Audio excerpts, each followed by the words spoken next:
अस्सलाम वालेकुम दोस्तों, मैं हूं रफ़ीक। दोस्तों आज की इस वीडियो में हम बात करेंगे 3 फेज इंडक्शन मोटर में ओवर करंट फॉल्ट के पॉसिबल कासेस के बारे में। दोस्तों ये क्वेश्चन बहुत पूछा जाता है क्योंकि इंडस्ट्रीज में आमतौर पे जो मोटर ट्रिप होती है वो ओवर करंट फॉल्ट पे ट्रिप होती है और इंटरव्यू के दौरान भी आपसे यही क्वेश्चन जो है वो पूछा जाता है। तो इसलिए इस पर मैं एक वीडियो बना रहा हूँ ताकि अगर आप इंडस्ट्री में हैं या इंटरव्यू के लिए जा रहे हैं तो आपसे ये क्वेश्चन पूछा जा सकता है, तो आपको उसकी जो है वो नॉलेज हो। अगर आप इंडस्ट्री में काम कर रहे हैं और वहाँ पे भी ये अगर ओवर करंट पे मोटर जो है वो ट्रिप हो रही है तो उसके पॉसिबल जो काजेज हैं वो आपको पता होना ज़रूरी है, क्योंकि उनको जो रेक्टिफाई करना है वो आपका काम होता है। दोस्तों अगर कोई भी मोटर 2 या 3 बार या उससे ज़्यादा ओवर करंट पे ट्रिप हो रही है और उसकी आपको कंप्लेंट मिलती है तो आपको सबसे पहले वेरीफाई करना है कि वो वाकई में भी ओवर करंट पे ट्रिप हो रही है, मतलब उस पर वाकई में भी लोड ज़्यादा है या आपकी जो है वो रिले माल फंक्शनिंग कर रही है।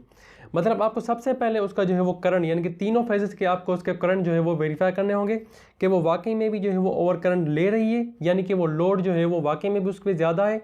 और आपकी मोटर जो है एक्चुअली सही काम कर रही है लेकिन उस पर लोड वर्किंग जो है वो ज़्यादा है, या आपकी जो है वो रिले माल फंक्शनिंग कर रही है और वो आपका फॉल्ट है। दोस्तों जब आप रनिंग कंडीशन में मोटर का करंट चेक करते हैं, उसका लोड चेक करते हैं, तो आपको वहाँ पे पता चल जाता है कि आपको जो है वो मोटर है वो कितने करंट पे चल रहा है और उसकी रेटिंग कितनी है, जो कि आप उस पर फेस प्लेट पे भी उसकी देख सकते हैं।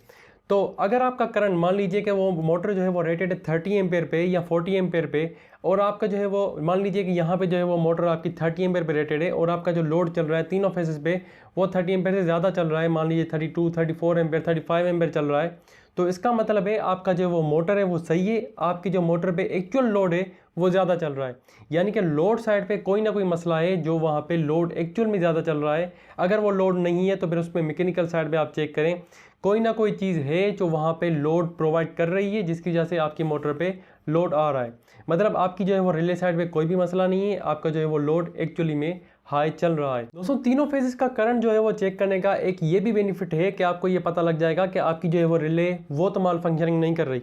मान लीजिए जैसे मैंने एग्जांपल लिया कि आप जो है वो मोटर जो आपकी चल रही है वो रेटेड करंट उसका 30 एम्पेयर है और आपकी जो रिले में सेटिंग लगी हुई है वो है 28 एम्पेयर पे 27 एम्पेयर पे उसकी ट्रिपिंग।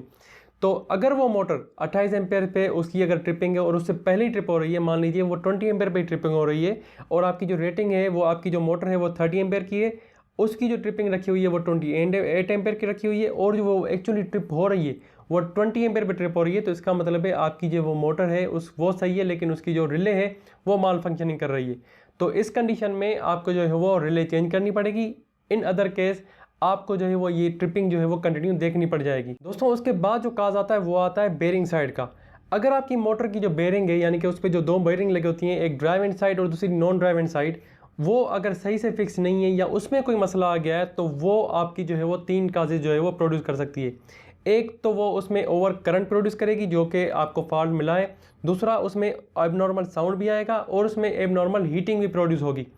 तो अगर आपकी मोटर जो है वो उसकी बेरिंग का कोई मसला है तो आप उसको इंस्पेक्शन कर सकते हैं, तब जब आप उसके फिजिकल साइड में जाएंगे और उसको जो है वो चेक करेंगे। अगर वहाँ पे एबनॉर्मल साउंड आ रही है तो आपको ये वेरीफाई करना पड़ेगा कि वो एबनॉर्मल साउंड जो है वो बेरिंग की तो नहीं है। इन केस अगर वो बेरिंग की है तो आपकी जो है वो मोटर की हीटिंग भी इंक्रीज होगी और आपका जो है वो लोड भी इंक्रीज होगा, आपका ओवर करंट उसमें आएगा। इन दैट केस आप जो है वो मोटर को डिकेबल करवा सकते हैं, यानी कि आपको जो है वो मोटर और लोड को आप जो है वो आइसोलेट कर सकते हैं। इस केस में आपके पास सिर्फ जो चलेगा वो चलेगा मोटर, आपके पास लोड नहीं होगा। अगर वो डिकेबल करने के बाद भी आपकी मोटर जो है वो abnormal sound, abnormal heating produce कर रही है और ओवर करंट प्रोड्यूस कर रही है तो इसका मतलब है आपकी मोटर में कोई ना कोई इशू है, आपको जो है वो इस कंडीशन में बेरिंग को जो है वो रिप्लेस करना पड़ेगा। दोस्तों उसके बाद कहा जाता है कि अगर आपके पास जो है वो मोटर न्यूली इंस्टॉल्ड है यानी कि वो न्यूली इंस्टॉल लगी हुई है वहाँ पे, तो इस कंडीशन में आप जो है वो अपने रिले की सेटिंग और अपने मोटर का जो रेटेड करंट है वो आप एक बार वेरीफाई कर लें।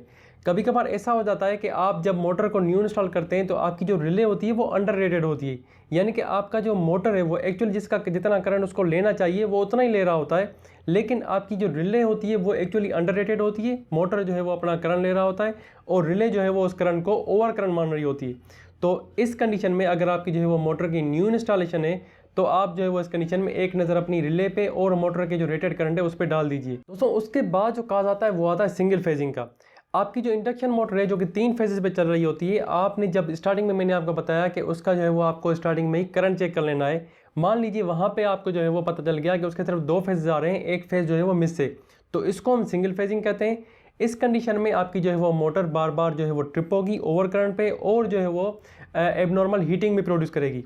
इस कंडीशन में आपको जो है वो मोटर को बंद कर देना है तब तक जब तक आपकी जो है वो आपको रूट काज नहीं मिलता कि ये सिंगल फेजिंग आ कहाँ से रही है। वो हो सकता है कि कॉन्ट्रैक्टर के इनकमिंग से हो कॉन्ट्रैक्टर के आउटगोइंग से हो सकता है कि वो टर्मिनल बॉक्स से एक जो है वो लीड जो है वो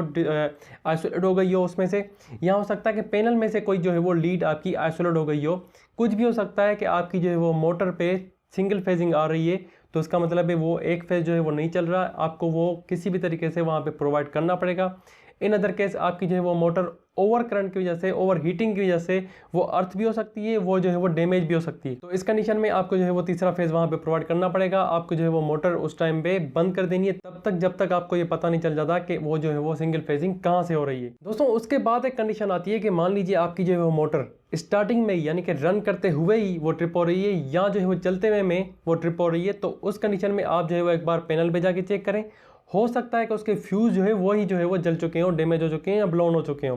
तो इस कंडीशन में आपकी जो है वो मोटर या शॉर्ट सर्किट हो गई है या तो फिर वो अर्थ फॉल हो गई है। ये दोनों एक्सट्रीम कंडीशंस हैं। इस कंडीशन में पहले जो हमने कंडीशंस की बात की थी उसमें आपका फ्यूज़ जो है वो डैमेज नहीं हुआ था, वो ब्लोन नहीं हुआ था। लेकिन इस कंडीशन में अगर आपका फ्यूज़ वो ब्लोन हो चुका है तो उस कंडीशन में आपको किसी भी सूरत में आपको जो है वो फ्यूज़ चेंज करके फिर से मोटर को रन नहीं करना चाहिए, क्योंकि उससे मोटर को ज़्यादा खतरा है। उस कंडीशन में आपको जो है वो फ्यूज़ को चेंज करके मोटर को रन नहीं करना चाहिए तब तक जब तक आप उस मोटर की मेजरिंग नहीं कर लेते। आपको जो है वो मोटर को मेजर करना पड़ेगा कि कहीं वो शॉर्ट सर्किट तो नहीं हो गई या कहीं वो अर्थ फॉल्ट पे तो नहीं चली गई। तो तब तक जब तक आप उसकी जो है वो मेजरिंग नहीं कर लेते आप जो है वो उसके फ्यूज़ चेंज करके उसको एक बार आपको ट्राई नहीं करना चाहिए। दोस्तों ये कुछ कॉमन काजेज थे ओवर करंट के जो हमने यहाँ पे डिस्कस किए हैं, जो कि आमतौर पर इंडस्ट्रीज़ में देखने को मिलते हैं।